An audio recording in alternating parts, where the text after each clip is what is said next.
muraho neza. Mu Rwanda hamaze kugaragara icyorezo cy'indwara y'umuriro mwinshi iterwa na virusi ya Marburg. Turabarura abantu 20 barwaye ndetse hari na 6 imaze guhitana. Umubare munini w'abayirwaye nawe yahitanye wiganje mu bakora kwa muganga, cyane cyane havurirwa indembe.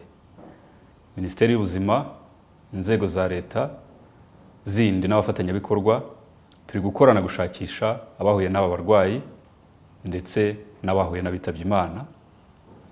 Iyi virusi yandura cyane mu gukora ku maraso, amatembabuzi y'uyirwaye cyangwa gusangira ibikoresho, imyambaro byakoreshejwe n'uyirwaye.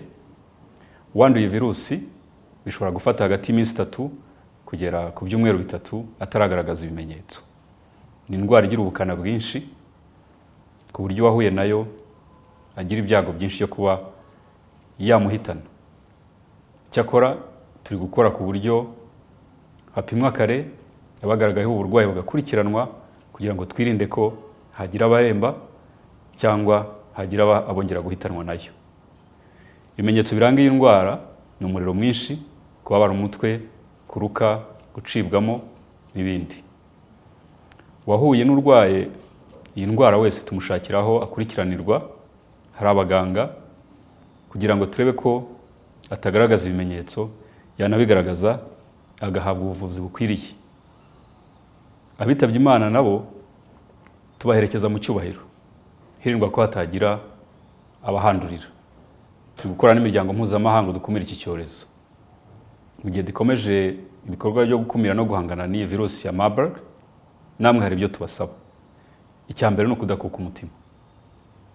Ikindi, kubahiriza ingamba zo guhangana n'iki cyorezo, cyane cyane kwirinda gusangira ibikoresho n'umuntu ufite ibimenyetso bisa n'ibya Marburg, gukaraba intoki hakoreshwa amazi meza n'isabune, ndetse no gukoresha umuti wagenewe kwica udukoko uzwi nka sanitizer n'ibindi. Tuboneyeho uyu mwanya ngo twihanganisha imiryango y'abahitanywe n'iki cyorezo, kandi tubizeza ko leta y'u Rwanda izakomeza kubaba hafi. Ubufatanye bwacu nibwo bwatumye dutsinda ibyorezo byabanje. N'iki nacyo twizeye ko tuzagitsinda vuba. Murakoze.